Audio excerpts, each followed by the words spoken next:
Ya ini saya minta maaf. Kita tidak menyebut nama, tapi itu kejadian sebenarnya. Dia hamil di luar nikah, anak SMK. Dan itu sudah kelas 12, pada saat itu sudah mau masuk ujian nasional. Dia hamil. Ya, dipanggillah dengan kepala sekolah. Kenapa sampai kau begitu? Dia katakan apa? Ini mungkin karena doa orang tua saya. Bismillahirrahmanirrahim. Assalamualaikum warahmatullahi wabarakatuh. Alhamdulillahirabbil alamin wa bihi nasta'in ala umurid dunya waddin. Asyhadu an la ilaha illallah wahdahu la syarikalah wa asyhadu anna Muhammadan abduhu wa rasuluh. Amma ba'd. Para pemirsa Ruas TV rahimakumullah, kembali kita memuji dan bersyukur kepada Allah Subhanahu wa taala, di mana di pagi hari ini Allah Subhanahu wa taala masih memberikan kepada kita limpahan nikmat-Nya. Di antaranya adalah nikmat kesehatan, kekuatan, serta kesempatan untuk kita dapat bersama-sama hadir dalam forum kita ini, dalam dakwah ini. Mudah-mudahan kebersamaan kita dapat bernilai pahala di sisi Allah Subhanahu wa taala, serta bisa membawa kebaikan kepada kita, untuk diri kita dan untuk juga kaum muslimin. Para pemirsa Ruas TV rahimakumullah, insyaallah pada kesempatan taklim hari ini kita akan membahas satu materi yang cukup penting menyangkut tentang pendidikan anak kita, yakni bagaimana menjadi orang tua idaman itu. Sebagaimana kita orang tua juga sangat mengharapkan anak-anak kita menjadi anak-anak idaman, anak-anak yang soleh, anak-anak yang solehah, yang baik di dunia dan nanti di akhirat kelak juga akan selamat dari azab api neraka. Bahkan boleh jadi akan menarik orang tuanya masuk ke dalam syurga. Inilah yang kita idamkan juga. Sebagaimana harapan kita kepada anak kita, maka anak-anak kita juga merindukan orang tua idaman. Orang tua yang soleh, orang tua yang solehah, ayah bunda yang baik, yang mampu memberikan kebaikan-kebaikan kepada anak tersebut. Dan begitu rindunya anak-anak itu mendapatkan orang tua yang baik, orang tua idaman itu. Siapakah orang tua idaman itu? Jamaah sekalian yang sangat berbahagia. Tentunya kebutuhan seorang anak itu telah sering kami sebutkan. Mereka membutuhkan yang namanya rasa aman, bernilai, dihargai, dipahami, dan dicintai. Itulah kebutuhan anak sebenarnya. Kebutuhan seorang anak agar mereka bisa tumbuh kembang dengan baik. Dan ini juga merupakan kebutuhan semua manusia. Manakala orang tua mampu memenuhi semua kebutuhan ini, kebutuhan akan rasa aman terhadap anak-anak itu, tersedianya sandang, pangan, papan yang cukup, rasa aman, serta kemampuan kita untuk memproteksi anak-anak kita dari hal-hal yang bisa mungkin membahayakannya. Apalagi anak-anak balita kita, mereka tidak berdaya, mereka tidak mampu melakukan apa-apa kecuali dengan perlindungan kita. Anak-anak juga butuh untuk dinilai, mereka butuh untuk dihargai, dipahami, bahkan dicintai. Kalau kita mampu sebagai orang tua memenuhi semua kebutuhan ini, baik kebutuhan fisik maupun kebutuhan psikis kejiwaannya, maka kitalah orang tua idaman itu. Anak-anak sangat membutuhkan orang tua semacam demikian. Orang tua yang mencintai anaknya, menyayangi anaknya. Namun sayang hari-hari ini, para pemirsa Ruas TV rahimakumullah, mari kita introspeksi pada diri kita. Begitu banyak anak-anak kita yang kita anggap, kita sudah sayangi, kita sudah cintai, kita sudah hargai, kita sudah pahami dengan baik, bahkan memberikan rasa aman kepada mereka. Namun pertanyaannya adalah, apakah betul anak-anak juga merasa bahwa kita mencintainya, kita menyayanginya, kita menghargainya, ya, kita memahaminya. Apakah betul anak-anak juga berperasaan seperti kita itu? Karena begitu banyak anak-anak kita yang justru cemburu kepada handphone, HP daripada orang tuanya. Sering kita mengungkapkan dengan ucapan-ucapan kata-kata, saya sayang nak, saya cinta kepada kamu nak. Namun sayang kita mencuekinya dalam kehidupan sehari-hari. Kita lebih memilih handphone kita daripada anak-anak kita. Sehingga banyak anak-anak itu cemburu kepada alat-alat yang kita jadikan kesayangan kita. Bayangkan baru bangun tidur yang paling pertama dia cari adalah HP-nya. Ya. Kemudian dibawa kemana-mana. Kemudian kalau misalnya terlupa di rumah, cepat dia pulang kemudian mengambilnya. Begitu sayangnya kita kepada HP kita. Kita belai tiap hari. Kita cintai setiap hari. Bahkan kita tidak mau terluput kepada apa yang kita bawa itu. Namun anak-anak kita yang ada di sekitar kita, terkadang kita tidak perlakukan sebagaimana HP kita itu. Apakah betul kita mencintai anak-anak kita? Oleh karenanya jamaah sekalian yang sama berbahagia, di sini kami akan menyebutkan beberapa sebenarnya keinginan-keinginan anak. Lontaran-lontaran hatinya, permintaan-permintaan mereka yang tidak pernah mereka ucapkan, yang tidak terucap, namun mereka ingin sekali mendapatkan itu semuanya. Kenapa sampai permintaan itu tidak terucap? Karena mereka kekurangan kosakata. Karena mereka kekurangan bagaimana caranya mengekspresikan permintaan tersebut. Ada rasa takut untuk mendapatkan marah daripada orang tuanya. Dan lain sebagainya. Ungkapan-ungkapan ini yang terkadang kita sebagai orang tua tidak menyadarinya. Apakah permintaan anak? Apakah ungkapan-ungkapan perasaan mereka itu? Di antaranya adalah ini. Begitu banyak ya, ada 14. Sebenarnya lebih banyak lagi jamaah sekalian. Apa ungkapan mereka itu? Cintailah aku sepenuh hatimu. Sebagaimana kita dekat dengan HP kita, dia juga mau dicintai seperti itu. Bahkan sampai ada anak-anak mengatakan, andaikan aku seperti HP-mu saja Bapak. Andaikan aku seperti HP-mu ya Bunda. Saya ingin seperti mereka. Dijaga, dipelihara, dirawat, selalu dilihat. Bahkan terkadang kita ketawa-ketawa sendiri. Senyum-senyum sendiri. Pernahkah kita senyumi anak-anak kita? Pernahkah kita belai mereka itu? Mereka butuh itu cinta dan kasih sayang sepenuh hati daripada orang tuanya. Apalagi jamaah sekalian, aku adalah ladang pahala bagimu. Itulah ungkapan hati mereka sehingga mereka butuh memang keteladanan dari kita. Contoh yang baik dari kita. Ajaran-ajaran yang mulia kepada mereka. Seperti salat, puasa, ibadah kepada Allah. Sebab aku adalah ladang pahala bagimu. Berikanlah yang terbaik kepadaku. Niscaya aku akan melaksanakan apa yang engkau berikan kepadaku. Dan pahala juga akan mengalir kepadamu. Wahai ayah bundaku. Bagaimana caranya anak-anak bisa rajin ibadah kepada Allah.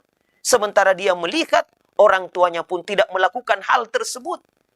Bagaimana caranya anak-anak bisa terbebas daripada dosa dan kemaksiatan. Sementara setiap harinya dia melihat orang tuanya melakukan dosa dan kesalahan di hadapan matanya itu. Bagaimana bisa anak-anak kita bisa menjadi ladang pahala bagi kita. Investasi masa depan bagi kita. Bahkan sampai sudah meninggal dunia tetap mengalir pahala kepada kita. Sementara semenjak kecilnya tidak pernah kita arahkan dia untuk belajar mengaji. Tidak pernah kita antar dia ke TK-TPA untuk mengaji. Tidak pernah kita ajarkan kata-kata yang santun kepadanya. Ibadah kepada Allah.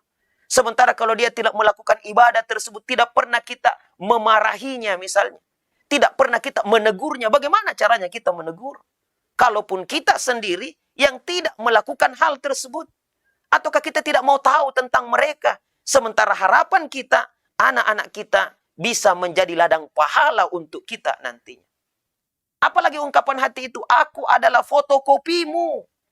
Baiknya anak, maka akan baik juga orang tuanya. Buah itu katanya, kalau jatuh tidak akan jauh daripada pohonnya. Like father, like son. Begitulah anaknya, begitu pula lah orang tuanya. Demikianlah jamaah sekalian. Jadi kalau ada anak-anak kita yang suka berbicara kotor, suka berbicara kasar, pasti masyarakat akan mengatakan, siapakah bapakmu nak? Siapa orang tuamu? Kok bisa berlakukan itu? Yang suka memukul, yang suka mencuri, yang paling pertama ditanya adalah, siapa orang tuamu? Ingat, aku adalah fotokopimu. Kebaikan yang aku lakukan, maka akan berimbas kepadamu, wahai ayah bunda. Namun kebaikan yang engkau berikan kepadaku, itu pula lah yang akan aku amalkan dan akan aku ikuti karena kita identik. Kemudian apa lagi? Aku pelanjut nama baik keluarga.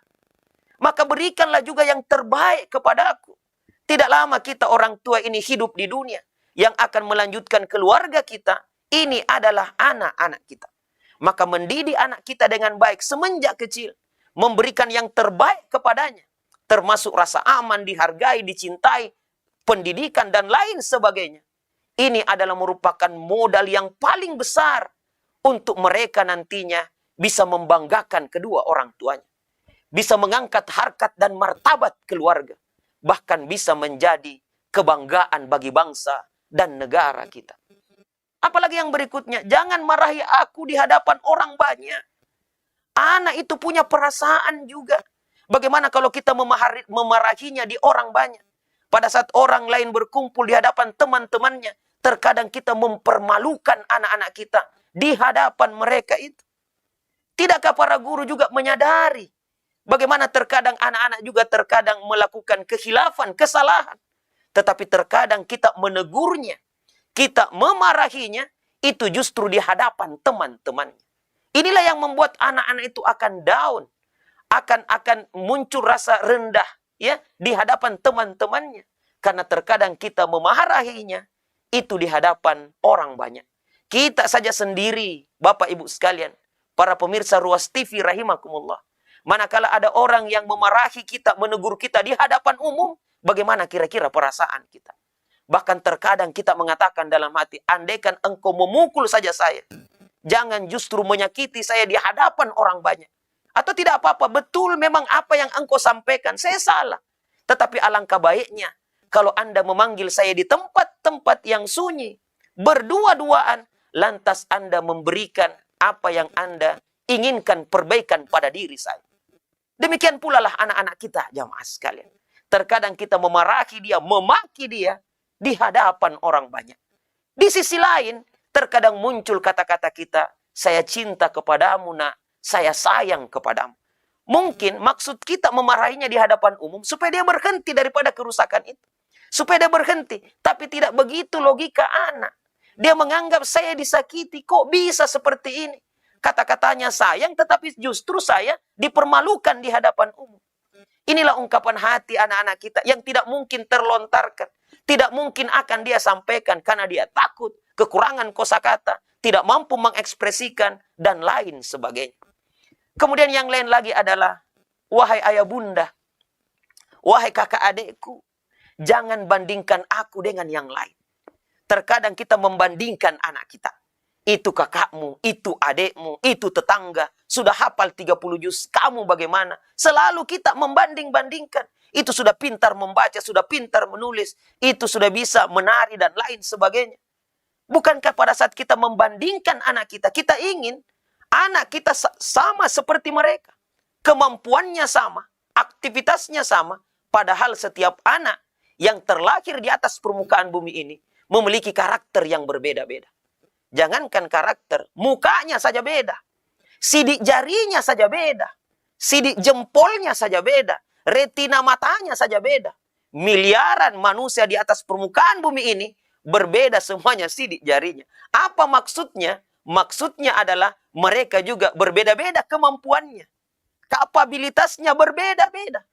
Makanya Howard Gardner dalam salah satu bukunya, beliau menyebutkan bahwasanya kecerdasan itu sampai ada 8.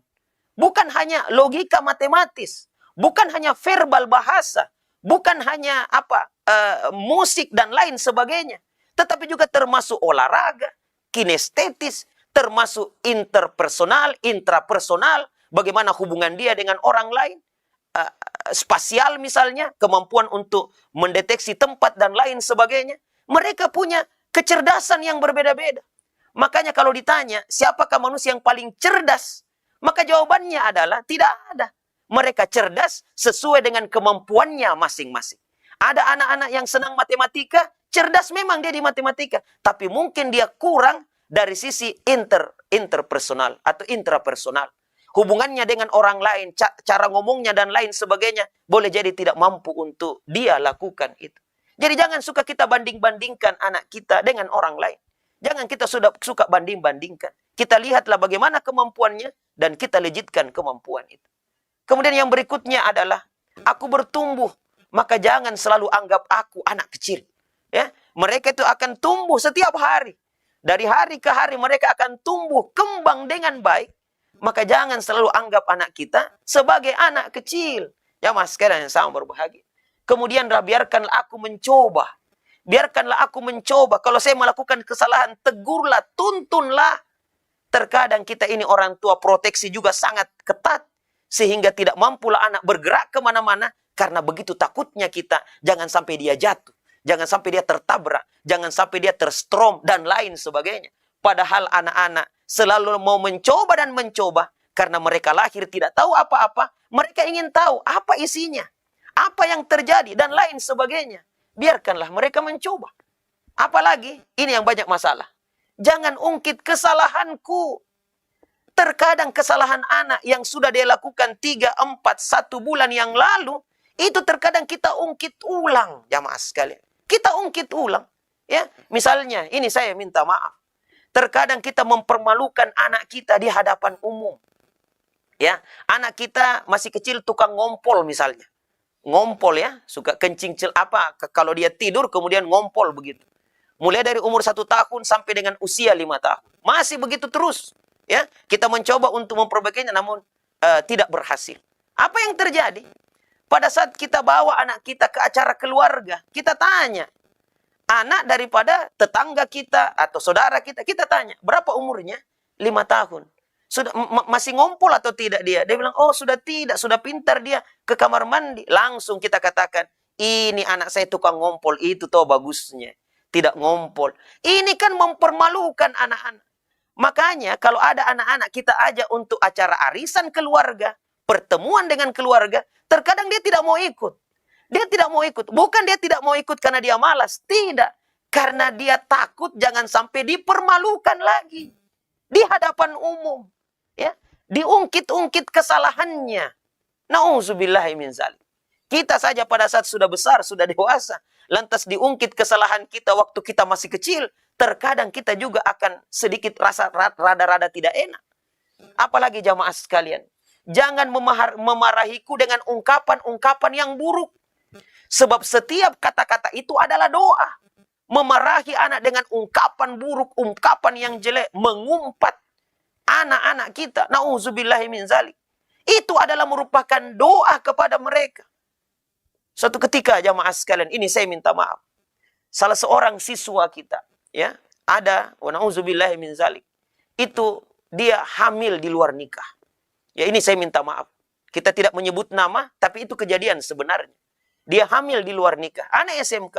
Dan itu sudah kelas 12, pada saat itu sudah mau masuk ujian nasional. Dia hamil. Ya, dipanggillah dengan kepala sekolah. Kenapa sampai kau begitu? Dia katakan apa? Ini mungkin karena doa orang tua saya.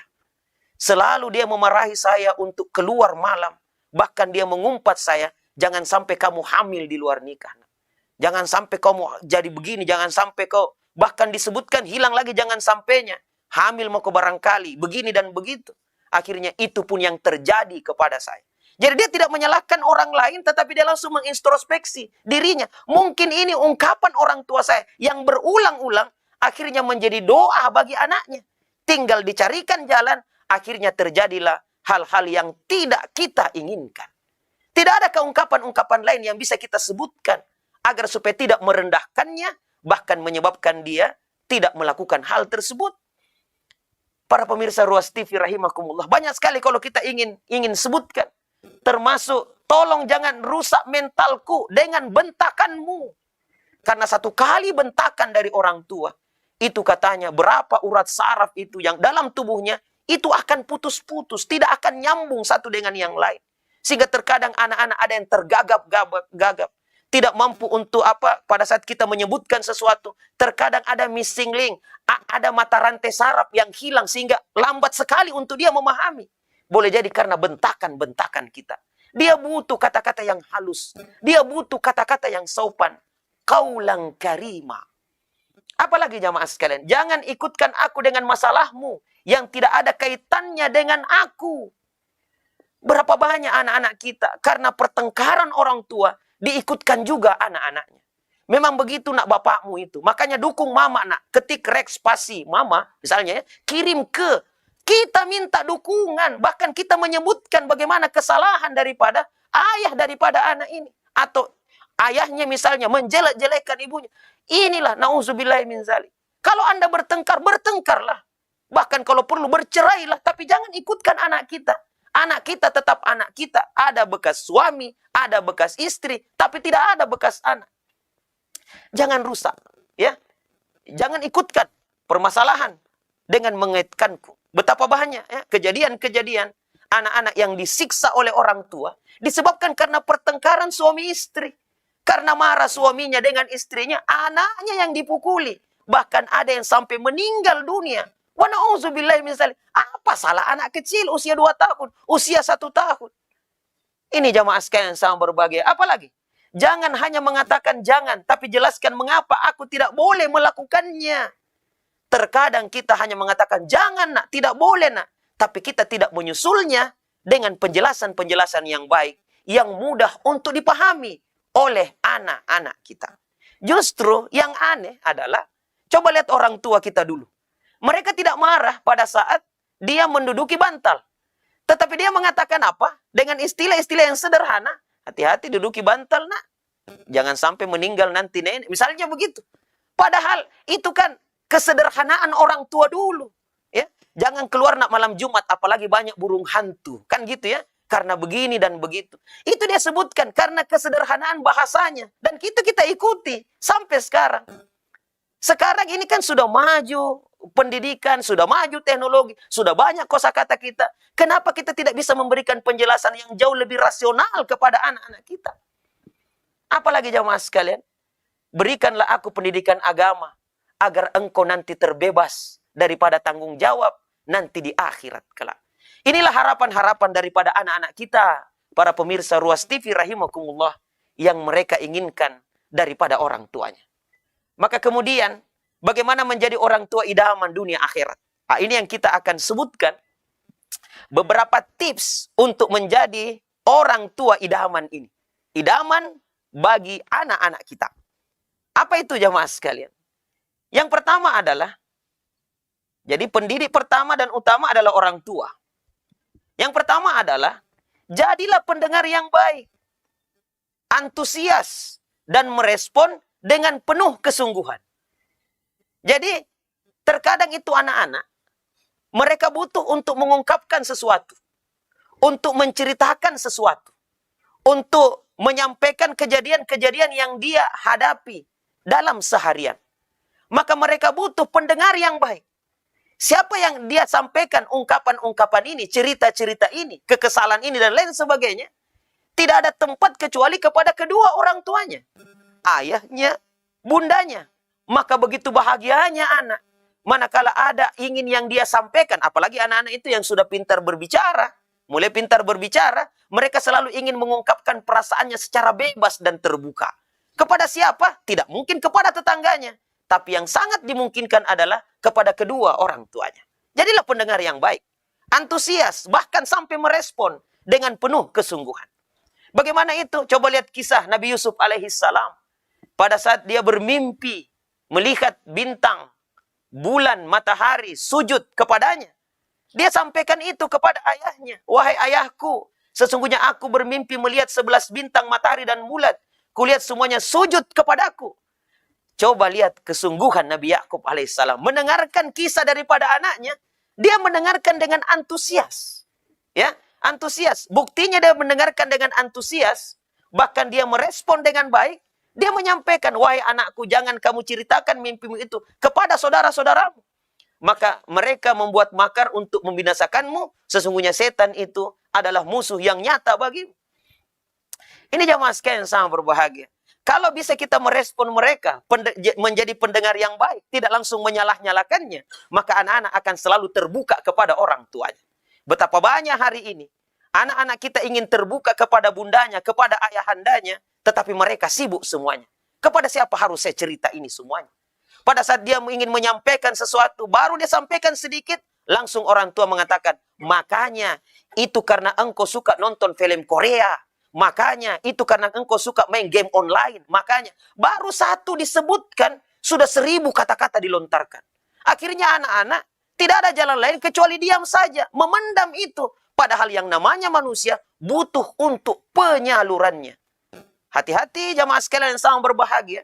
Kalau kita tidak menjadi pendengar yang baik di hadapan mereka, tidak mendengarkan dengan penuh antusias, boleh jadi kekesalannya, rasa marahnya, gundahnya, dan lain sebagainya, mereka tidak ungkapkan di hadapan orang tua, tapi di hadapan media.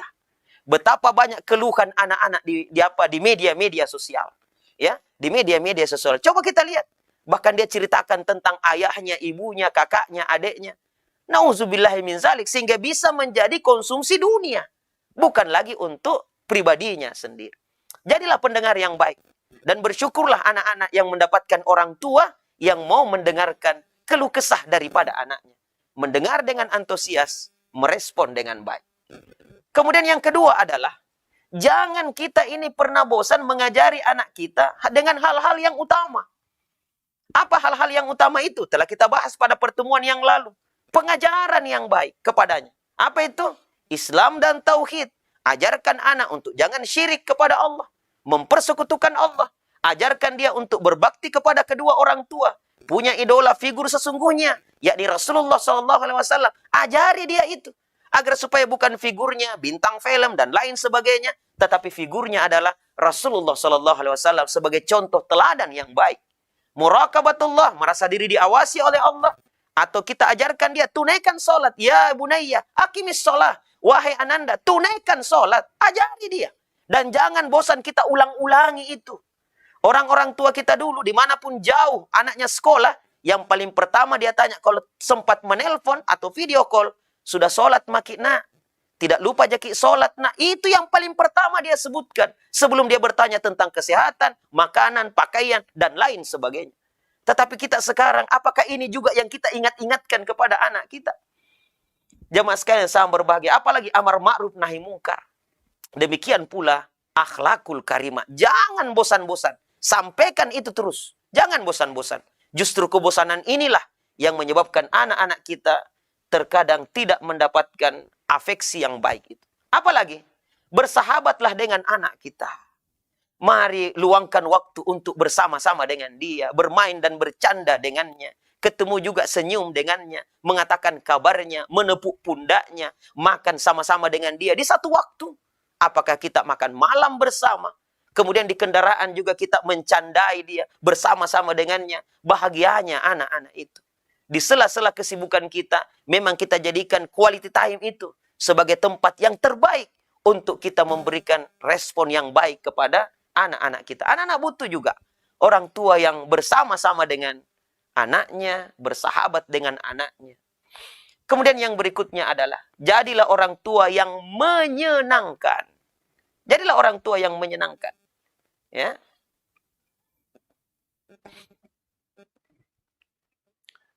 Jamaah sekalian yang sama berbahagia, hati-hatilah dengan beberapa ungkapan-ungkapan yang bisa menyebabkan anak-anak kita ini merasa tidak dihargai. Ya, hati-hati dengan ungkapan ini. Tidak tahu deh, kamu itu mesti diapakan. Terkadang kita kesal menyampaikan kata-kata itu. Padahal ini kata-kata yang tidak berkarakter. Bisa menyakiti hati anak. Apalagi pakai otak jika kalau bertindak. Bayangkan itu. Ada di otak di kepalamu. Bayangkan itu jawab sekalian. Kamu itu nggak tambah dewasa. Berapa kali misalnya kasih tahu, kau jangan begitu. Begitu terus. Bodoh mentong ini ya. Misalnya begitu. Itu ungkapan dalam bahasa Makassar kita. Ini ungkapan-ungkapan yang orang tua anggap ini biasa-biasa saja. Tetapi ini menyakiti hati anak, jamaah sekalian. Tahu nggak orang tua sudah susah cari-cari uang. Dalam hati itu anak, ya siapa suruh jadi orang tua? Ya, kasihan deh lu. Memang itu tanggung jawab orang tua. Apalagi, bisa sopan dikit nggak? Udah, kalau enggak mau dengar, urus dirimu sendiri. Saya sudah capek. Ya, atau ngapain kamu pusing? Aku kan orang tuamu. Ya, pada saat dia lihat orang tuanya minum berdiri, makan berdiri, mama minum berdiri, makan berdiri. Apa dia bilang? Ngapain kau pusing? Aku kan orang tuamu. Nauzubillahi min zalik. Apalagi sekali lagi kamu begitu tidak akan kuikutkan dalam. Ya. Kadang ada kata-kata ancaman itu. Kalau begitu lagi saya tidak ikutkan kamu ke sini, ke situ. Apalagi saya tidak sangka kalau kamu seperti itu. Bodoh sekali. Nauzubillahi min zalik. Saya memang orang tua saya kenapa ya? Gitu modelnya jamaah sekalian.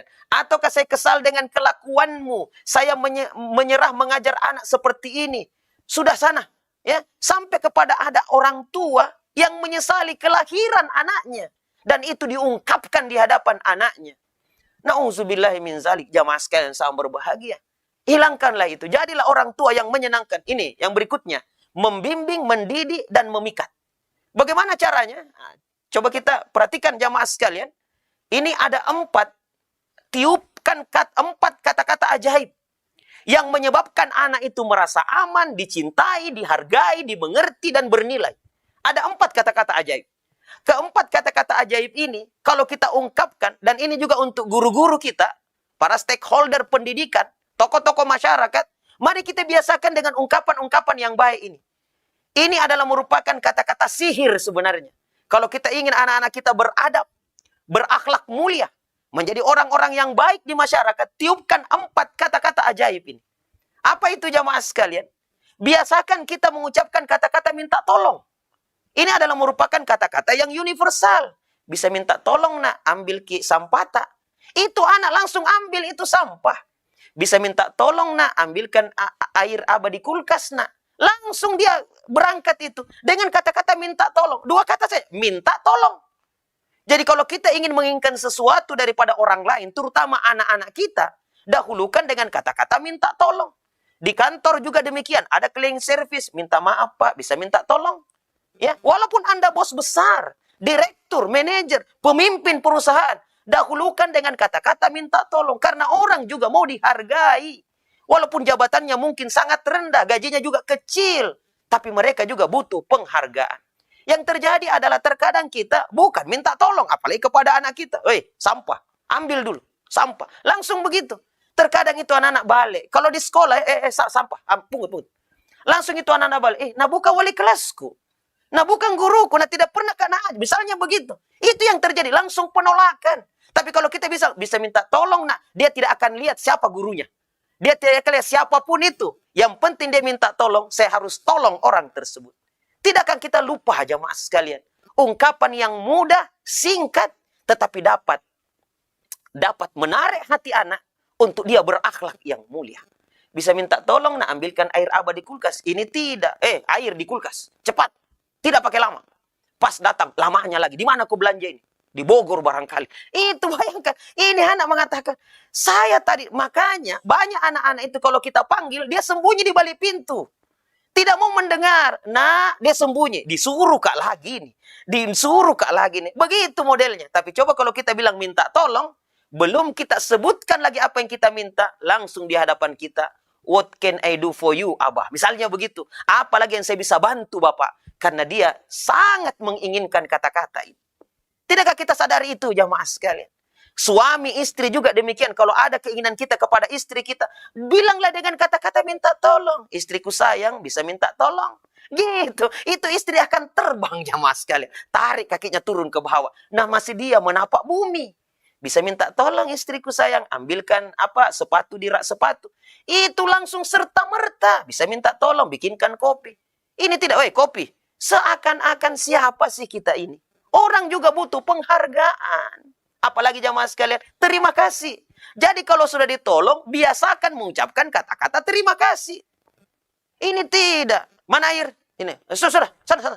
Bagaimana caranya dia mau menolong kita lagi? Bilang terima kasih, thank you, syukran. Gitu. Terima kasih. Pas datang, ini abah airnya. Terima kasih banyak nak, anak soleh. Itu anak belum disuruh, ada lagi di hadapan kita. Mereka butuh ungkapan itu. Terima kasih. Di sekolah juga demikian, pada saat anak-anak mengerjakan PR, baru saja mengerjakan PR, selesai, kita bilang apa? Terima kasih banyak, nak.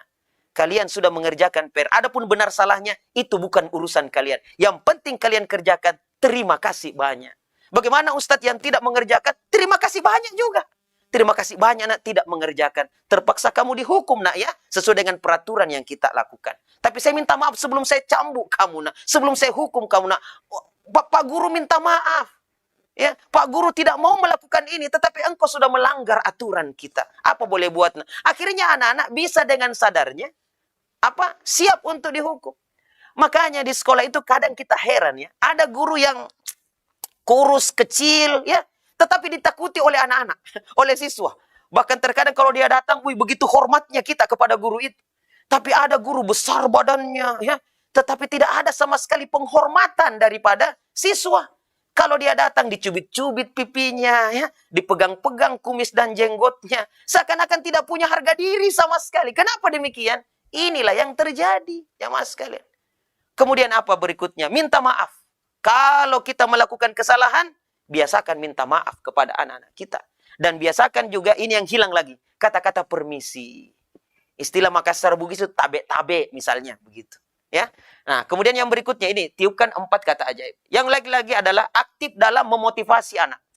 Dalam memotivasi anak, nah ini ada beberapa tipsnya, ya. 5 langkah yang bisa membantu orang tua membangkitkan semangat berprestasi pada anak. Apa itu? Ceritakan keberhasilan orang tua.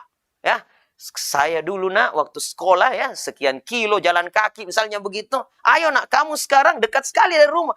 Ayo, harusnya, ya itu kita memotivasi. Apalagi beri pujian sekecil apapun prestasinya. Dapat berapa, nak? Dapat 1, Bapak. Oh, bagus, nak. Sudah berhasil kau kerja, nak. Walaupun sudah salah 9, tapi ada 1 benar. Sudah bagus itu, nak. Ayo, nak. Kalau engkau belajar lagi dengan baik, insya Allah mungkin besok sudah 2 benar, 3 benar, dan seterusnya. Memang kalau kita belajar perlahan-lahan, puji dia sekecil apapun. Apalagi? Yang berikutnya adalah libatkan diri pada saat anak sakit, sedih, dan berprestasi. Unjuk prestasi. Libatkan diri kita pada saat itu. Ceritakan tokoh-tokoh yang berprestasi. Ya, apalagi? Beri penghargaan atas keberhasilannya. Yang berikutnya adalah responsif dalam setiap masalah. Jadi kalau ada masalah, cepat kita merespon. Jangan kita diamkan saja. Cepat kita merespon permasalahan itu. Dalam artian apa? Tangkap basah kebaikan-kebaikannya. Ya, kita lihat dia buang sampah pada tempatnya. Alhamdulillah. Sebentar, pada saat kita sudah kumpul-kumpul dengan keluarga, kita katakan apa? Ada anak Abah hari ini hebat luar biasa. Kaget. Siapa itu? Kita sebutkan ini. Dia tadi membuang sampah pada tempatnya. Ini yang bagus. Tangkap basah kebaikannya. Ada cerita teman, saya minta maaf. Pada saat beliau berangkat ke salah satu negara untuk melanjutkan pendidikan S3 di sana, dia sampaikan kepada kami, saya Ustadz menyekolahkan anakku di negara itu, dan saya heran, tidak ada yang namanya punishment, yang ada adalah reward. Saya tanya, apa contohnya? Dia katakan apa? Mereka punya kamera CCTV. Apa tujuan kita memasang kamera CCTV di sekolah kita? Apa tujuannya? Tujuannya untuk melihat anak-anak yang merokok. Ya kan gitu ya? Melihat anak-anak yang pacaran, melihat anak-anak yang bolos. Memang tujuan kita memang sudah negatif. Tetapi mereka di sana memasang CCTV, mau dilihat. Ada kebaikan-kebaikan anaknya. Didapatlah ada satu anak yang membuang sampah pada tempatnya. Maka dicari itu anak dan tidak ditanya tentang kejadian itu. Ditanya saja namanya oleh wali kelasnya. Kemudian di hari Senin, di upacara, pada saat amanat pembina upacara, itu disebutkan. Hari ini kita sudah mendapatkan satu lagi pahlawan kebersihan. Dan kita akan memberikan sertifikat kebersihan kepadanya. Maka dipanggillah satu anak itu. Dia tidak tahu ditangkap basah kebaikannya. Dipanggillah dia dan diserahkan sertifikat sebagai bintang kebersihan. Pahlawan kebersihan di sekolah. Apa sih susahnya kita memprint out satu sertifikat dibandingkan dengan kebanggaan itu anak. Sampai dia bawa pulang ke rumah, disampaikan kepada orang tuanya. Bahkan digantung di dindingnya sertifikat yang berharga itu. Dan pada saat anak itu melakukan kesalahan misalnya, buang sampah bukan pada tempatnya, langsung orang tuanya mengatakan, lebih bagus kita turunkan dia itu sertifikatnya kalau begitu. Ya, langsung mendapatkan teguran. Akhirnya apa? Pekan depannya yang ditangkap kamera sudah 100 anak. 100 lagi dibuat. Sudah ditangkap lagi ratusan anak. Seratusan anak diberikan itu penghargaan. Luar biasa. Kita tidak. Di kantor apa tujuan kita membuat CCTV itu? Memasang CCTV. Untuk mencari. Jangan sampai ada yang curi sendal ya. Mencari ini. Kita tidak mau lihat bagaimana kebaikan-kebaikan orang di dalamnya. Ya, tangkap basah kebaikannya. Apalagi jamaah sekalian. Ini selalu memuji. Ya, memuji. Bagus nak. Kata-kata bagus nak. Hebat, pintar, 100. Itu jamaah sekalian. Selalu memuji. Pada saat kita mengajarkan bagaimana metode Iqra itu diajarkan. Termasuk juga ini. Selalu mengatakan kata-kata pujian. Apalagi? Konsistensi. Ya, selalu konsisten. Kata kita sama dengan perbuatan. Aturan kita harus kita konsisten. Jangan hari ini A, besok B, menyebabkan anak-anak juga pusing dan bingung. Apalagi, berlaku adil lah. Fairness, adil lah. Jangan kita pilih-pilih, ada anak emas, anak perak, dan anak perunggu. Ini yang jadi masalah. Sehingga menyebabkan anak-anak juga merasa tidak mendapatkan perhatian. Tangani masalah sesegera mungkin. Nah, ini penting juga. Jujur dan menepati janji. Jujur dan menepati janji. Hati-hati anak-anak itu, ya, mereka kalau dijanji, mereka ingat sampai mati itu. Janji-janjinya. Jangankan anak, istri juga begitu. Ya, kalau kita janji, dia akan ingat selalu itu. Jujur dan menepati janji. Kemudian yang terakhir adalah hindari konfrontasi di hadapan anak-anak kita. Kalau ada masalah, jangan ikut-ikutkan anak-anak dan jangan berkonfrontasi di hadapan mereka. Ya, lingkungan keluarga, teman sebaya, lingkungan sekolah dan masyarakat turut membentuk perilaku individu anak-anak tersebut.